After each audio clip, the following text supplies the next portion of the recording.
Morning students, आज हम विशेषण के बारे में पढ़ेंगे। तो सबसे पहले हम पढ़ेंगे कि विशेषण होता क्या है। जो शब्द संज्ञा या सर्वनाम की विशेषता बताते हैं उन्हें विशेषण कहते हैं।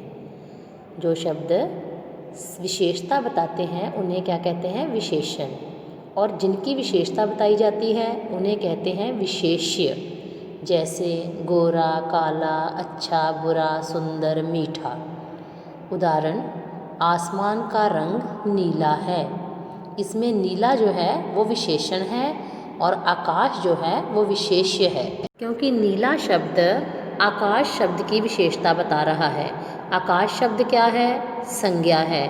और संज्ञा की विशेषता बताने वाले शब्द को हमने ऊपर पढ़ा है कि विशेषण कहते हैं। जिस संज्ञा या सर्वनाम की विशेषता बताई जाती है उसे विशेष्य भी कहते हैं।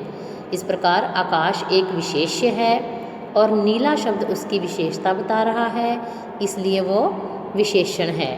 तो हमने क्या पढ़ा? अगर आपसे पूछा जाए कि विशेषण क्या होता है तो आप क्या उत्तर दोगे?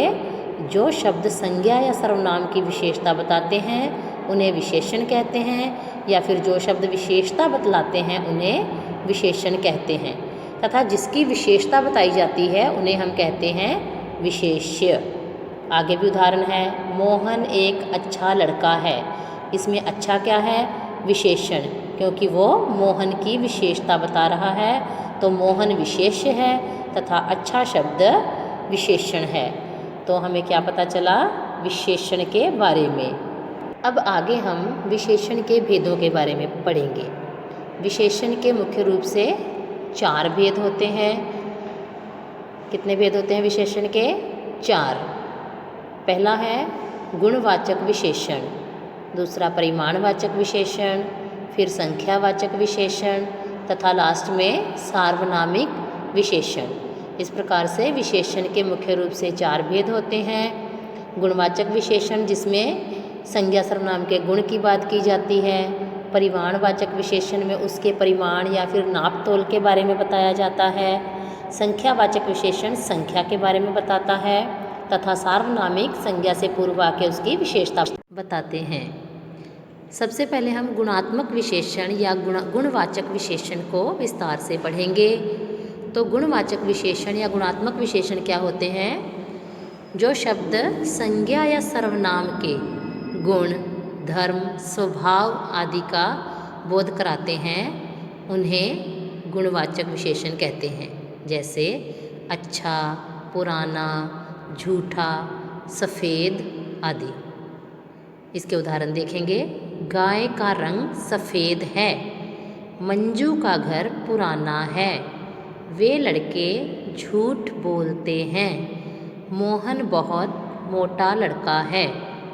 तो इन वाक्यों में हमने क्या देखा कि उनके संज्ञा या सर्वनाम शब्दों की विशेषता बताई गई है, उनके गुण, दोष, धर्म, स्वभाव आदि के बारे में बताया गया है। तो ये क्या है? गुणात्मक विशेषण या फिर गुणवाचक विशेषण। ठीक है। तो गुणात्मक विशेषण को हम इस प्रकार से समझ सकते हैं। उसके बारे में पहले देखो क्या है? गुणबोधक, जो कि सिर्फ गुण के बारे में बताते हैं। गुण क्या होते हैं? अच्छा, बुरा, गोरा, वीर, कायर, क्रोधी, ये किसी व्यक्ति के गुण होते हैं। फिर उसके रंग के बारे में, रंगबोधक, सफ़ेद, हरा, नीला, पीला, लाल, ये रंगबोधक विशेषण हैं। आकारबोधक, मोटा, पतला, गोल, लंबा, चौड़ा।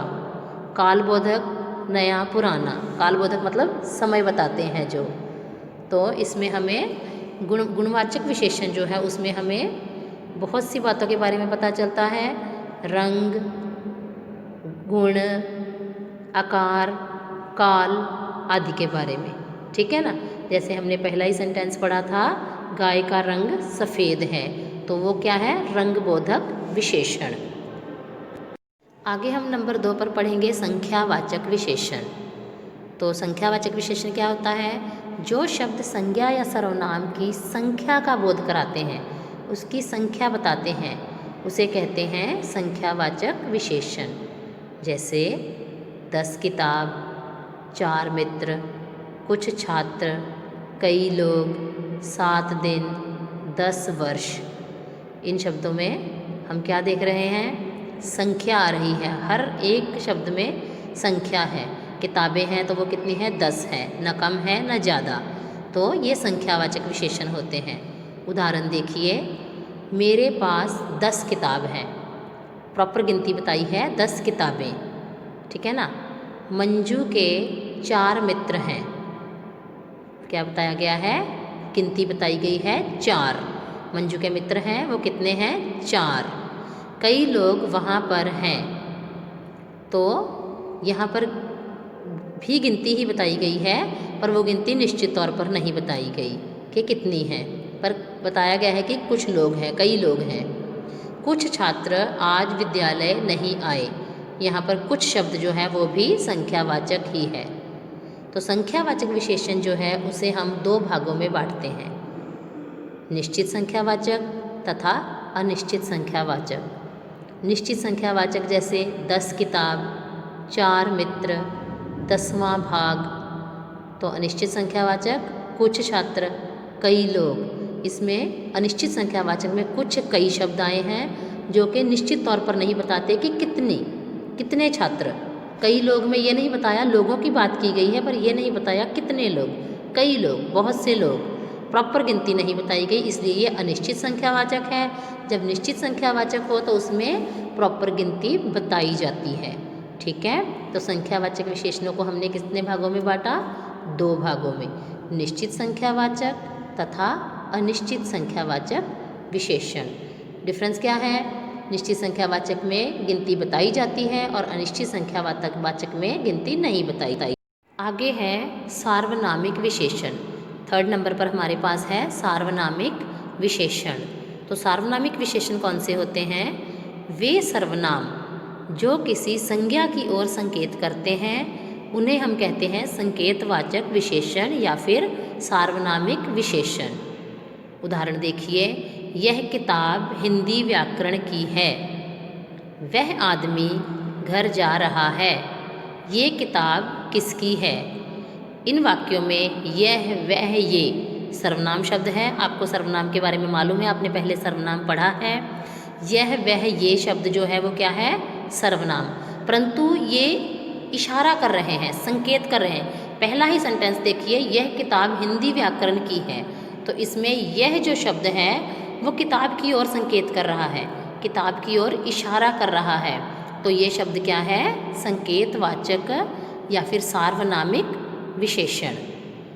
अगले वाक्य में भी देखिए, वह आदमी घर जा रहा है, वह जो है आदमी की ओर इशारा कर रहा है, तो ये सार्वनामिक विशेषण। तो बच्चों आगे हम पढ़ेंगे परिमाणवाचक विशेषण के बारे में। तो परिमाणवाचक विशेषण क्या होते हैं, जिन विशेषण शब्दों से संज्ञा या सर्वनाम के परिमाण या फिर उसके नाप तोल का बोध होता है उन्हें हम कहते हैं परिमाणवाचक विशेषण। जैसे 1 किलो घी, 2 किलो दूध, 3 किलोमीटर, कम लोग, थोड़ा पानी आदि। परिमाणवाचक विशेषण को भी हम 2 भागों में बांट सकते हैं, निश्चित परिमाणवाचक तथा अनिश्चित परिमाणवाचक। निश्चित परिमाणवाचक में जैसे 1 किलो घी, 2 किलो दूध, 3 किलोमीटर, इसमें जो है परिमाण के बारे में बताया जाता है, पर और वो परिमाण निश्चित होता है कि जैसे 1 किलो घी अर्थात 1 किलो का मतलब 1 किलो ही होता है। 2 किलो दूध के बारे में बताया गया है, कितना दूध, 2 किलो। तो 2 किलो क्या है, निश्चित है कि परिमाण जो है, नाप तोल जो है वो निश्चित तौर पर है कि 2 किलो ही चीज़ लेनी है। अनिश्चित परिमाणवाचक, कम लोग, थोड़ा पानी, बहुत सी किताब, ढेर सारा पैसा। यहाँ पर देखो निश्चित तौर पर कुछ नहीं बताया गया, थोड़ा सा पानी इसमें नाप तोल बताया गया है, परंतु वो ये नहीं बताया गया कितना, निश्चित तौर पर नहीं बताया गया। तो ये क्या है, अनिश्चित परिमाणवाचक विशेषण, ठीक है। तो परिमाणवाचक विशेषण के भी भेद पता चल गया आपको। परिमाणवाचक विशेषण के भी 2 भेद होते हैं, एक निश्चित परिमाणवाचक तथा दूसरा अनिश्चित परिमाणवाचक। निश्चित परिमाणवाचक में निश्चित तौर पर परिमाण बताया जाता है और अनिश्चित परिमाणवाचक में परिमाण निश्चित नहीं होता। तो बेटा यहाँ पर परिमाणवाचक के मिस्टेक है, स्पेलिंग लिखने में गलती की गई है। तो आपने उसे सही लिखना है। नाम लिखा है, आपने वहाँ पर मान शब्द लिखना है, परिमाण। बच्चों आज हमने क्या पढ़ा? विशेषण, उसकी परिभाषा, भेद और उदाहरण। आशा है आपको समझ आ गया होगा।